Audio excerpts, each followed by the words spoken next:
But then a woman came to a tribe, and her name was White Buffalo Calf Woman.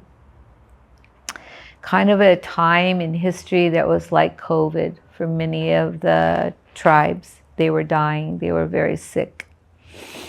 And the chief at that time's name was Hollow Horn. And he sent these two young braves, young men, to go look for water and go get some food, because those that were struggling didn't have enough strength to go hunting or catch a rabbit or anything like that. So they went out, as weak as they were, to try to find food and water. And they were so tired themselves, they decided to climb up on a rock and just be up on a little hill to look for maybe any animals that they could take back and eat with those that are still alive. And so as they were there, one said, I just want to go home. There's nothing out here. The animals are not coming because something's wrong. We've done something wrong, and so we're being punished. The other one said, no, we need to stay here. Our people are counting on us. Sort of like our own consciousness, you know. What is important, and the other one saying, I'm tired. I want to go home. This isn't fun.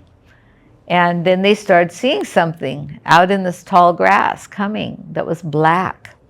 And maybe it was an animal moving back and forth. So they got really excited and realized they needed to get down at its level. And as it came out of the brush, it was a woman that wasn't touching the ground. And they said she was so beautiful and like no other woman they'd ever seen. She had a little bag on one side, and she had some buffalo bison hair in her braid. And the one brother who said, I want to go home, said, I'm going to take her for my wife. She's going to be mine. And the other brother went to the ground and said, this is something holy. She's not even touching the ground. And they hadn't seen anyone like that before. Obviously she wasn't looking like their tribal women, as the story is told. And so the one brother was saying, no, and she's going to be my wife. I'm going to take her. And she beckoned him, and she enfolded him in her arms, and a huge lightning storm and hurricane came around them. So the other brother went to the ground and just was so afraid. And then everything settled down, the wind stopped, and at her feet were bones. And the other young man was scared. And she said, don't be afraid. Don't be afraid. He lived a full life and he was happy.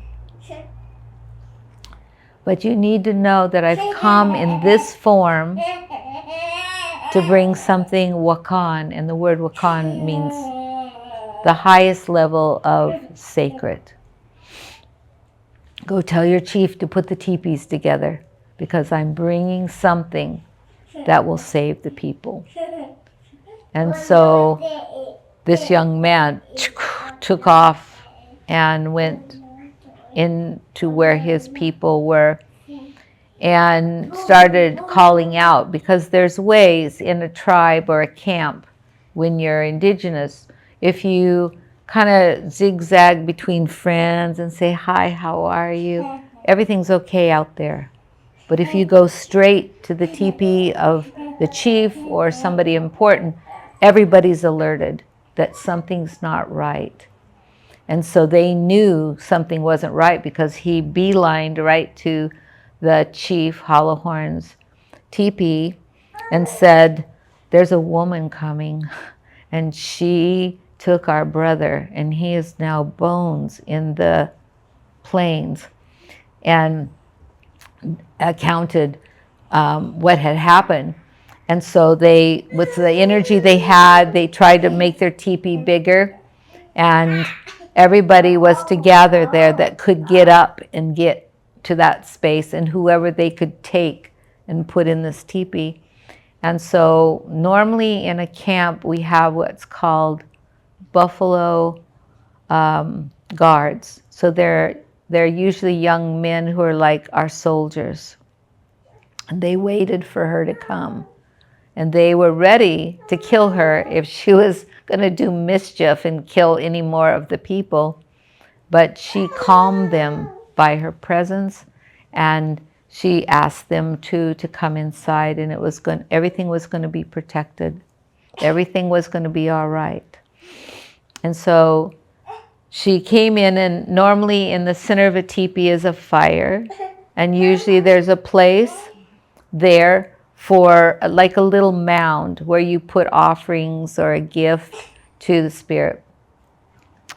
And so she came and she took this little bag off of her waist, her belt, and she set it there. And she set up these little sticks, and she opened this bundle, and she pulled out this pipa, this pipe, this chinupa, which means two pieces. And she started telling them what it was about and what it was for. The stem was out of the leg of a bison, and the bowl was made out of red stone, and she put it together. She said, "You do it like this." And she sang them songs, which are prayers. And if you do it like this, then your old will be strong again, and your young will produce a new tribe. If you follow the rules of the relationships amongst people, and she told them how to be in right relationship with everything.